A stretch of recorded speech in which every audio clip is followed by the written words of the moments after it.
Deep in the shadows of the rugged mountains of the Transjordan, where the sun bleeds across the red sandstone cliffs, a story begins that is as old as the desert itself. This is the story of the Edomites, a people whose legacy is etched into the very stones of the ancient Near East. To truly understand who these people were, we have to look past the ruins and deep into the ancient texts that first whispered their name. They were the descendants of Esau, the twin brother of the patriarch Jacob, and their history is one defined by brotherhood, betrayal, and a relentless struggle for survival in one of the harshest environments on earth. The narrative of Edom starts with a clash of identities. In the biblical tradition, Esau was the firstborn, a man of the open field, a hunter, and a man of passion. He was described as being covered in red hair, a physical trait that would foreshadow the destiny of his descendants. The very name Edom means red, a reference to the red lentil stew for which Esau famously sold his birthright, and also to the striking red mountains of Seir that his people would eventually call home. This transition from a single man to a powerful nation did not happen in a vacuum. While the Israelites were in Egypt, the Edomites were already carving out a kingdom. They were established, organized, and formidable long before their cousins to the west had even considered the idea of a monarchy. Geographically, Edom was a fortress, stretching from the Dead Sea in the north to the Gulf of Aqaba in the south. Their territory was a series of high plateaus and deep canyons. It was a land that demanded toughness. However, this land was also a gold mine of strategic value. The Edomites sat squarely across the King's Highway, the primary trade route connecting Egypt with Mesopotamia and the Arabian Peninsula. If you were a merchant carrying frankincense, myrrh, or fine silks, you had to pass through Edom. This allowed them to levy heavy taxes, making the kingdom incredibly wealthy. But wealth in the ancient world always invited envy and conflict. Archaeology has given us a window into their sophistication. For a long time, historians thought the Edomites were merely nomadic tribes, but recent excavations have proven otherwise. At sites like Kerbat and Nahas, researchers have uncovered massive copper mining operations that date back to the 10th century before the Common Era. These were not small-scale pits.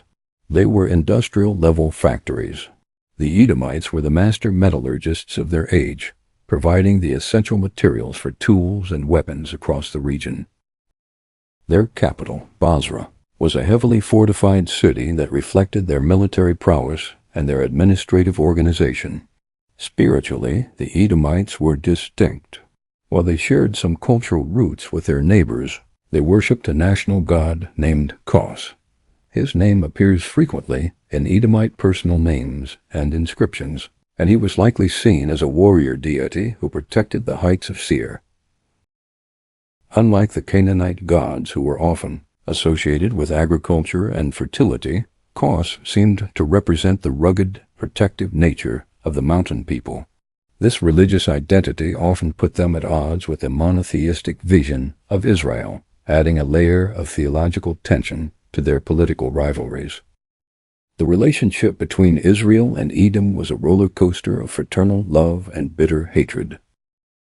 In the book of Numbers, when Moses led the Israelites toward the promised land, he asked for passage through Edomite territory, promising not to touch their wells or fields.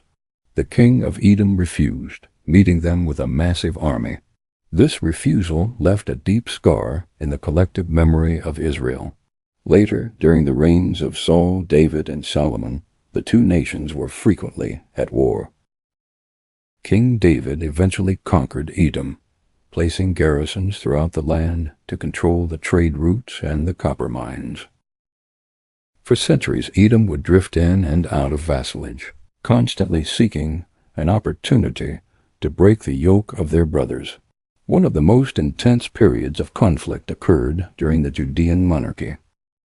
When the Babylonians finally marched on Jerusalem in the early 6th century before the Common Era, the Edomites did more than just watch from the sidelines. According to the prophets, they cheered for the destruction of the city and even helped capture Judean refugees. This perceived betrayal by a brother nation led to some of the most scorching condemnations in the Bible, particularly in the short but powerful book of Obadiah. The prophets warned that Edom's pride in their mountain fortresses would be their downfall, and that the same judgment they celebrated over Jerusalem would eventually fall upon them. And fall it did. The shifting sands of the ancient world eventually brought new players to the stage. By the mid-4th century, a nomadic Arab tribe known as the Nabateans began to push into Edomite territory. The Edomites, under pressure from these newcomers and the lingering effects of Babylonian and Persian campaigns, began to migrate westward. They settled in the southern part of Judea, an area that would eventually be renamed Idumea. Meanwhile, the Nabateans took over the old Edomite heartland, eventually building the magnificent city of Petra. In the 2nd century before the Common Era, the Edomians faced a final turning point. The Hasmonean ruler John Hyrcanus conquered their territory and forced them to convert to Judaism. This was a unique moment in history where an entire ethnic group was integrated into the Jewish faith by decree. This fusion of identities produced one of history's most complex figures, Herod the Great. Herod was an Idumean by descent, but a king of the Judeans by appointment. He was a master builder, responsible for the expansion of the Second Temple and the fortress of Masada, yet he was always viewed as an outsider by the people he ruled. His Idumean roots were a constant source of tension, and his reign marked the final sunset of a distinct Edomite identity. After the Roman destruction of Jerusalem in 70 A.D., the Idumeans as a distinct people group essentially disappeared. They fought alongside the Jews during the Great Revolt, but in the aftermath they were absorbed into the wider population of the region. Today the Edomites live on only in the archaeological remains of their fortresses and the enduring lessons of their history. They remind us of the thin line between family and foe, and how the pride of a nation can be built and broken by the very land they inhabit. Their story is a testament to the power of legacy, showing how a people can vanish from the map but remain forever etched in the story of humanity. Thank you for watching this journey through the sands of time.